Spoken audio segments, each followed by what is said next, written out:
What's going on, Vikings fans? It is Skol side back again with another Minnesota Vikings video.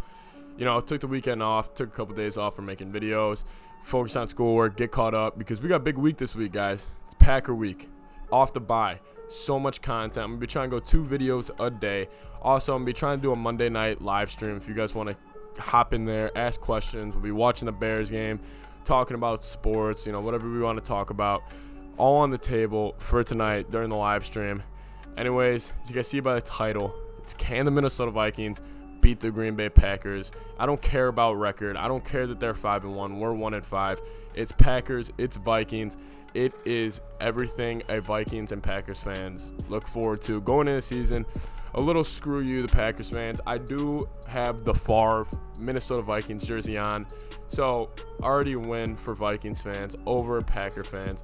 Anyways, guys, can the Minnesota Vikings take care of business and beat the Green Bay Packers? Let's talk about it. Let's get after it.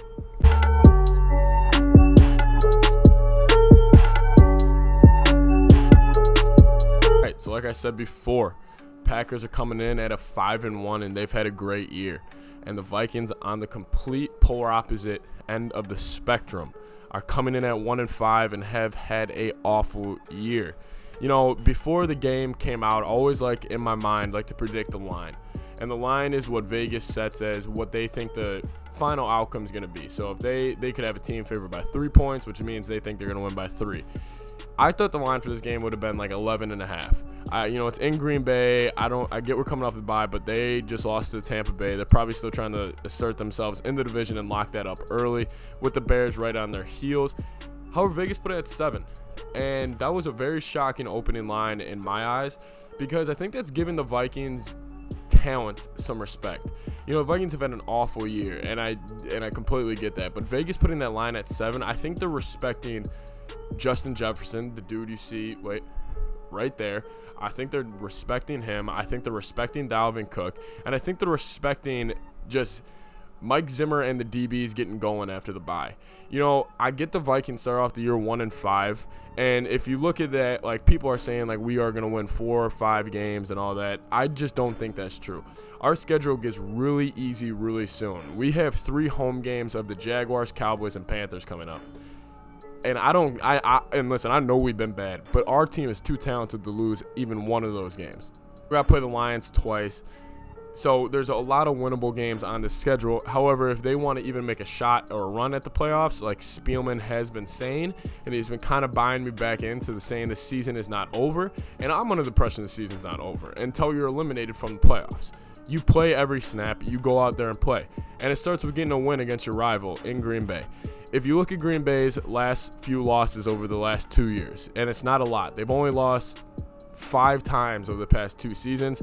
2 of them against San Fran, once against Philly, once against LA, and then the other one was against the Buccaneers this year. And in all of those games, they have been dominated physically. And that's what the Vikings need to do. There's a game plan to beat LaFleur and this Rodgers team, is you run it down the throat and you blitz every time. Do I think the Vikings can run it down the throat? Yes, 100%. Dalvin's proven that. And I think if the Vikings want to get a win in Green Bay, if we get the kickoff, you accept that, and you run the ball 75 yards down their throat. You get Cousins in play action. I know he's been terrible, but if you get him in play action following the run, then you do it. You run the ball. You assert yourself in Green Bay against your rival, and you run Dalvin like crazy. That's got to be the offensive plan. You run Dalvin, you run Madison, you let Jefferson and Thielen take their shots when they can, because Jefferson is playing like a stud. Thielen's one of the top red zone targets in the league still. You still have Rudy and Irv. I don't think this offense is just going to go inept. I think this offense can still produce, and it's Gary Kubiak coming out of the bye. I think they will put up points. Now, the problem with the Vikings is getting a stop.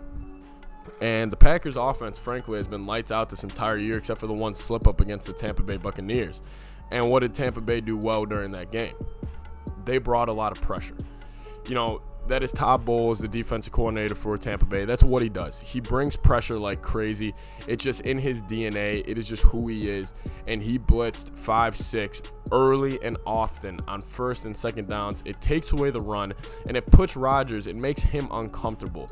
You know, when Rodgers has a clean pocket, and this is with any quarterback, of course they're going to dice you up. I don't care if you drop back 8. It's Rodgers. It's Devontae Adams. They have that connection. Can the Vikings get pressure like the Tampa Bay Buccaneers did is the question. Now, we just traded Unique Ngakoue, DJ Wonnum, and James Lynch. They're going to be kind of put into their first real experience. Ifedi is going to be over there. I think the D-line is going to look completely different than what it did and what we recently saw. I think there's going to be new combinations. I think it's going to be really weird. I think the defensive line, it's going to be flying in rotations. It's just going to come down to a couple splash plays like we did in the first half against Seattle, where Eric Wilson got back there, where James Lynch got back there, where there was interior pressure and made Russell Wilson uncomfortable, because we are playing against Aaron Rodgers. Like, I know we say we're playing against the Packers and everything, and it's like, oh, yeah, like, yeah, but we're still playing against Rodgers. Like, I think even I take his greatness for granted, where it's tough to go beat him in Green Bay. And I think the only way to do that is if we get pressure, we're the more physical team, and if we establish that run. And it's not just establish the run for a quarter, not just establish the run for a half. It's establish the run for the entire game, you know, and then take your chances when you can. Listen, if the Vikings get up, let's just say 7-0, or it's like 10-0 like we had in Seattle, they need to come out and they need to try to bury them. It's got to come down to getting 7 compared to 3. It's just got to be full-on aggressive, and the Vikings should be playing with like that. You're coming off a bye. You are 1-5. If you're going to somehow make a miraculous run to the playoffs, you're not going to get there by being conservative, and especially you're not going to get there by being conservative against your NFC North rival, who the team who we thought we were going to be competing with for the North at the beginning of the year, and now it's the Packers and the Bears competing for it. Anyways, listen, it starts off with one win. You know, a lot of talk and a lot of speculation in the NFL goes away after one win. The Vikings, in recent history, I think it was 2005, they started off 1-5, and they ripped off 5 straight. I'm not saying the season's over. I'm not saying the Vikings are going to go make the playoffs. However, I think my attention and our fan base's attention and the team's attention and just the whole aura of the Vikings environment needs to be about beating Green Bay. Because I get we want to get the star quarterback in the draft, and I get all that. However, that doesn't mean we can't go beat our division rival. These division games mean something. I don't care what your record is, because it's a statement even going into next year. Vikings, they need to assert themselves. There's a game plan. There's a blueprint that they need to follow to win. It's be the more physical team, establish the run, take your chances when you can, and blitz the hell out of Aaron Rodgers. Send Gladney, send Eric Wilson, even send Kendricks a couple times, and the Vikings have a chance to win this game. It's going to be a big uphill battle the entire game, very similar to Seattle. Let's just close this one out.